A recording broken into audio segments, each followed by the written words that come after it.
नमस्कार, जरूरी बात में आपका स्वागत है। भारत में वन अधिकार कानून के तहत पूरे देश में सर्वाधिक दावे छत्तीसगढ़ से किए गए थे, लेकिन इनमें से 44% के आसपास दावे खारिज कर दिए गए। पूरे देश में सर्वाधिक दावे छत्तीसगढ़ से ही खारिज किए गए। केंद्रीय जनजातीय मंत्रालय के आंकड़े बताते हैं कि छत्तीसगढ़ से कुल 9,41,977 दावे किए गए थे। इनमें से 5,27,833 लोगों को ही अधिकार पत्र दिए गए, जो कुल दावे का 56.03% था। देखिए सत्यम श्रीवास्तव की खास रिपोर्ट।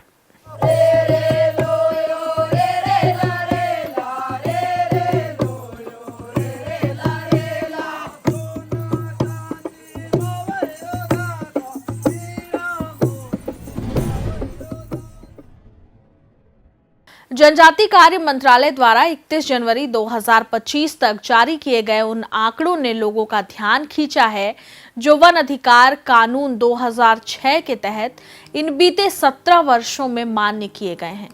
उल्लेखनीय है कि यह कानून देश में 2008 से लागू हुआ है। इन 17 सालों में इस कानून के क्रियान्वयन की गति बेहद सुस्त रही है। ऐसे में 1.5 दशक से ज्यादा समय में इसकी प्रगति के आंकड़े न केवल चौंकाते हैं, बल्कि इस कानून से जंगल पर आश्रित समुदायों के बीच पैदा उम्मीद को नाउम्मीद की तरफ धकेलते से लगते हैं। 7 फरवरी 2025 को जनजातीय कार्य मंत्रालय द्वारा जारी प्रतिवेदन के अनुसार देश में इस कानून के तहत कुल 51,04,000 दावे किए गए, जिनमें से 2,01,000 दावे सामुदायिक अधिकारों के लिए हैं, तो 49,02,427 दावे व्यक्तिगत वन अधिकारों के लिए, मूलतः उस जमीन के लिए जहां खेती की जा रही है। मंत्रालय के प्रतिवेदन में कहा गया कि कुल दावों के 87% दावों का कानून सम्मत निराकरण किया जा चुका है, जहां 2,01,000 सामुदायिक दावों में से 1,17,683 दावों का निराकरण किया जा चुका है। वहीं 49,02,427 व्यक्तिगत दावों में से 23,80,502 दावों का निराकरण किया जा चुका है। दावों और जमीन के आंकड़े देखने पर लगता है कि इस कानून का क्रियान्वयन ठीक ठाक ढंग से हो रहा है, लेकिन हमें यह याद रखना है कि अंततः प्रथमतया और अनिवार्यतया यह आंकड़े हैं, और जिन्हें एक प्रसिद्ध अर्थशास्त्री जनाब डिज़रायली झूठ और सफेद झूठ के अलावे सबसे बड़े झूठ के रूप में परिभाषित करते आए हैं। इन आंकड़ों को जब हम राज्यवार समझने की कोशिश करते हैं तो पाते हैं कि आदिवासी आबादी बाहुल्य जो राज्य है, वहां इनका प्रदर्शन न केवल बेहद लचर है, बल्कि इस आबादी को इस उम्मीद भरे कानून का कोई स्थायी लाभ होते नहीं दिखता। झारखंड, मध्य प्रदेश, ओडिशा और छत्तीसगढ़ जैसे आदिवासी बाहुल्य राज्यों के आंकड़े प्रथम दृष्टया इस कानून के उचित क्रियान्वयन के प्रति संदेह पैदा करते हैं। छत्तीसगढ़ राज्य, जिसके अस्तित्व और गठन का अनिवार्य तर्क ही ये रहा हो कि यहाँ आदिवासियों की जनसंख्या 26% से ज्यादा है और इसे भिन्न तरह से स्वायत्तता व गवर्नेंस की जरूरत है, वहां कुल दावों में से लगभग 45% दावों का निरस्त हो जाना एक गंभीर चिंता का विषय है। इसी प्रतिवेदन के अनुसार छत्तीसगढ़ राज्य से कुल दावे 9,41,977, जिनमें 53,949 सामुदायिक अधिकारों के दावे और 8,88,028 व्यक्तिगत दावों में से कुल क्रमशः 49,270 सामुदायिक दावों व 4,78,563 व्यक्तिगत वन अधिकार के दावे स्वीकृत किए गए हैं। वहीं 4,06,49 दावे निरस्त कर दिए गए हैं। आंकड़ों से जाहिर है कि व्यक्तिगत वन अधिकार के दावे बड़े पैमाने पर निरस्त हुए हैं। छत्तीसगढ़ में वन अधिकार के दावे बहुत ही गलत तरीके से और कानून के विपरीत निरस्त किए गए हैं।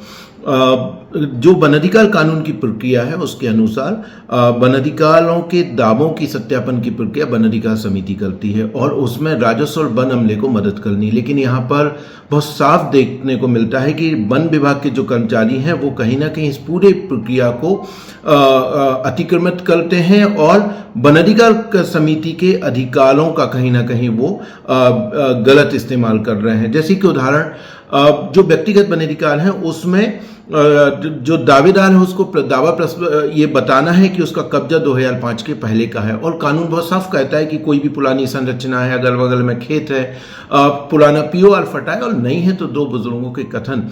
लेकिन इन सबूतों को लगभग स्वीकार नहीं किया जाता है और मनमानी तरीके से जो सूची बनाई जाती है उसमें अपात्र की सूची में डाल दिया जाता है, और ये पूरे छत्तीसगढ़ में लगातार देखने को मिल रहा है। और इस बात को स्वयं स्वीकार्य आदिवासी विकास विभाग ने किया। 2019 में छत्तीसगढ़ सरकार ने एक एफिडेविट सुप्रीम कोर्ट में दिया था जिसमें यह स्वीकार किया कि जितने भी निरस्त दावे हैं उनको प्रक्रियाधीन मानते हुए उन पर पुनर्विचार किया जाएगा।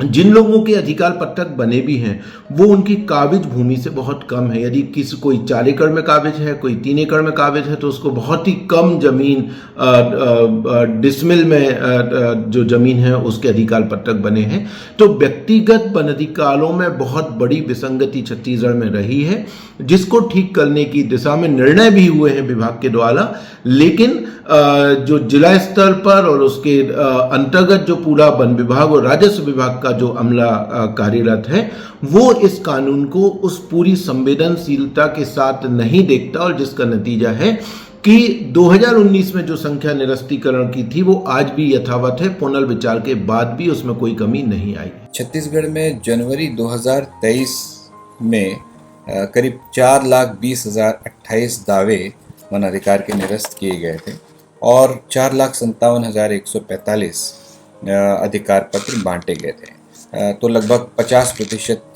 के करीब दावे खारिज थे, और जनवरी से लेकर अक्टूबर 2023 तक 17,955 दावे हुए और उनमें से 11,190 रिजेक्शन घटे, मतलब दावे निरस्त होने की संख्या घटी है, क्योंकि अक्टूबर 2023 की रिपोर्ट के मुताबिक जो खारिज किए गए वनाधिकार दावे थे वो 4,08,838 थे। तो आप कह सकते हैं कि 11,190 दावे घटे निरस्त किए गए, लेकिन दावे 18,000 के आसपास बढ़े।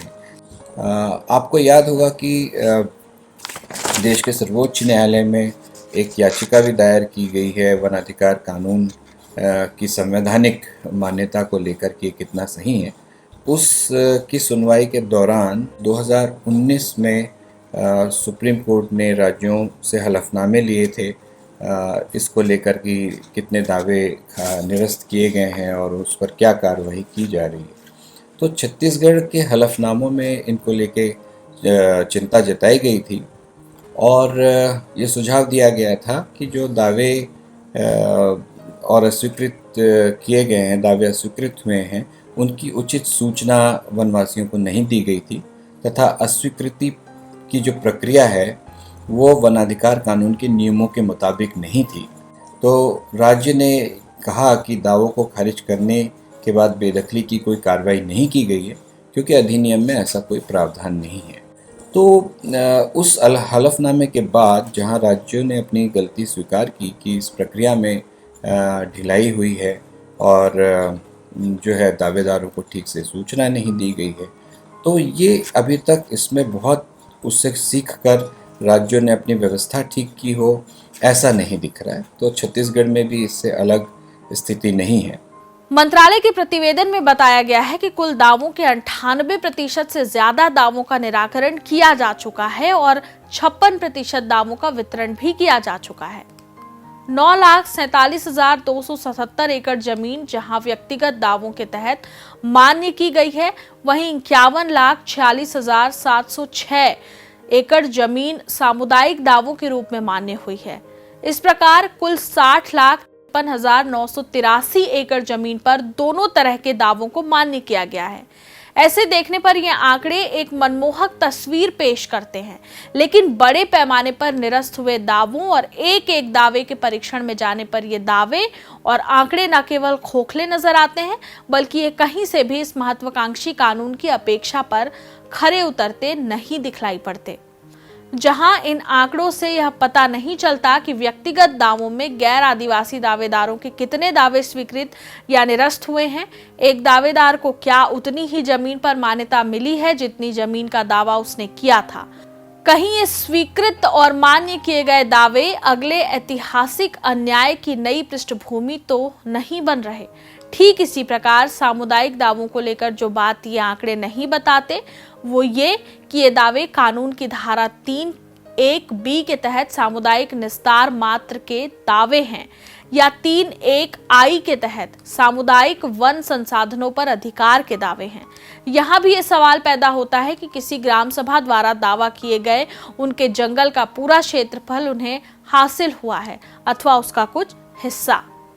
इसके अलावा जो सबसे बड़ा प्रश्न जो इन आंकड़ों से उभरता है वो ये कि निरस्त हुए लगभग 45% दावों के लिए क्या प्रक्रिया अपनाई गई, क्योंकि जो आंकड़े प्रस्तुत किए गए हैं उनमें निर्णयात्मक तौर पर बतलाया गया है कि इतने दावे निरस्त कर दिए गए हैं। सवाल है कि इतनी बड़ी संख्या में निरस्त किए गए दावों के लिए क्या प्रक्रिया अपनाई गई। क्या दावेदारों को समय समय पर समितियों, मसलन उपखंड स्तरीय समिति या जिला स्तरीय समिति ने उनके दावों से संबंधित कोई सूचना दी? हालांकि यहाँ उल्लेखनीय है कि 2018 से 2023 के बीच छत्तीसगढ़ में सत्तारूढ़ कांग्रेस ने वन अधिकारों की मान्यता की प्रक्रिया को सुगम बनाने और उन्हें सुनिश्चित करने की दिशा में इच्छा शक्ति दिखलाई थी और बड़े पैमाने पर इसका लाभ आदिवासी समुदायों को मिलना शुरू हुआ था।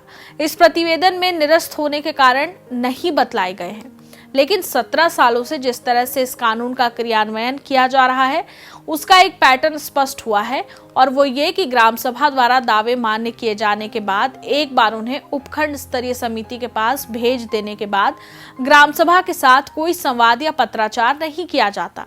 यह एक डेड एंड प्रक्रिया हो जाती है। ऐसे समय में जब जंगल पर आश्रित समुदायों के सामने इस कानून के अमल में रहते हुए भी बेदखली की तलवार लटक रही है, अतिक्रमणकारी होने के जिस कलंक से बचाने के लिए यह कानून लाया गया था, उन्हें इसके क्रियान्वयन के 17 सालों बाद भी फिर से उसी शब्दावली से नवाजा जा रहा है। ये निरस्त हुए आंकड़े एक गंभीर चिंता का विषय बन रहे हैं। फरवरी 2019 में देश के सर्वोच्च न्यायालय ने वर्ल्ड लाइफ फर्स्ट की एक याचिका के संबंध में यह स्पष्ट आदेश दे दिया था कि जिनके दावे निरस्त हो गए हैं उन्हें अब जंगल में रहने बसने का कोई वैधानिक अधिकार नहीं है और उन्हें जंगलों से बेदखल किया जाना चाहिए। तमाम प्रतिरोध के बाद हालांकि इस आदेश को सर्वोच्च न्यायालय ने 17-18 दिन बाद होल्ड पर रख दिया, लेकिन पुनः उसी मामले की सुनवाई शुरू हुई है। फरवरी 2019 में तमाम राज्य सरकारों ने सर्वोच्च न्यायालय में यह हलफ किया था कि निरस्त हुए दावों की समीक्षा की जाएगी और अगर किसी त्रुटिवश वो दावे कसौटी पर खरे नहीं उतरते तो उन्हें पुनः भरा जाएगा। इसके लिए तमाम राज्य सरकारों ने अपने अपने ढंग से तौर तरीके अपनाए थे। उदाहरण के लिए मध्य प्रदेश सरकार ने वन ऐप मित्र पोर्टल के जरिए ऐसे दावों की समीक्षा करने की कोशिश की थी। हालांकि यह एक असफल और निरर्थक प्रयास रहा। इससे किसी प्रकार की राहत दावेदारों को नहीं मिली। उल्लेखनीय है कि 2019 में जब सर्वोच्च न्यायालय का यह आदेश आया था तब मध्य प्रदेश, छत्तीसगढ़ और राजस्थान में कांग्रेस पार्टी सत्तासीन थी और कांग्रेस के प्रमुख नेता राहुल गांधी ने अपनी पार्टी के मुख्यमंत्रियों को दावेदारों के हितों की रक्षा करने को कहा था। छत्तीसगढ़ में जहां चौतरफा वन और खनिज संसाधनों की आक्रामक लूट जारी है, ऐसे में वन अधिकार मान्यता कानून प्रदेश की बड़ी आबादी के लिए एक सुरक्षा कवच की तरह देखा जाता है। लेकिन इस कानून की इरादतन धज्जियां उड़ाने से आदिवासी समुदायों को मिले इस कवच का कोई अर्थ नहीं रह गया है।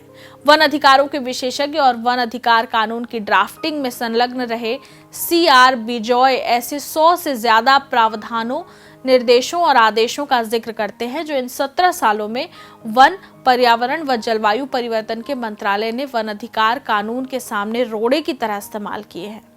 इसके अलावा देश में वन भूमि और राजस्व भूमि के बीच ऐतिहासिक विवादों को लेकर अविभाजित मध्य प्रदेश की स्थिति वन अधिकार के तहत दावों को इस हद तक जटिल बनाते हैं कि इनका निराकरण किए बगैर उचित रूप से व्यक्तिगत या सामुदायिक वन अधिकारों को मान्यता देना एक दुष्कर काम हो गया है। जरूरी बात में फिर होगी बात। नमस्कार।